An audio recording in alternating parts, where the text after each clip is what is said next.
Le Burkina Faso a commémoré ce dimanche 15 octobre 2017 le 30e anniversaire de l'assassinat du capitaine Thomas Sankara et 12 de ses compagnons d'infortune.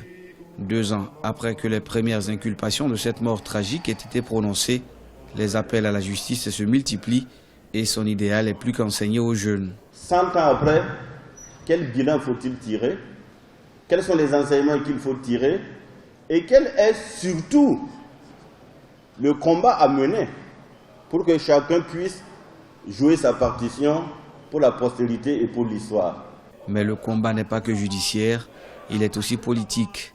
Et la société civile maintient à ce niveau la pression.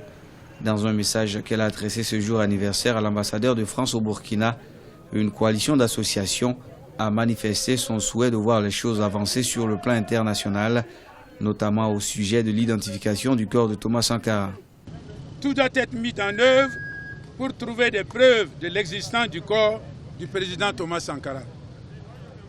Par ailleurs, nous avons porté à la connaissance du public qu'il existerait des tombes au sein du Conseil de l'Entente. À notre connaissance, à ce jour, aucune action n'a été entreprise pour leur identification. Sankara va triompher. Sankara va triompher parce que c'est le seul qui a suscité l'espoir de tout un pays et de toute l'Afrique et le monde entier. Tout le monde entier veut savoir exactement ce qui est arrivé à Sankara dans ce bâtiment que je vois à côté. Que s'est-il véritablement passé le 15 octobre 1987?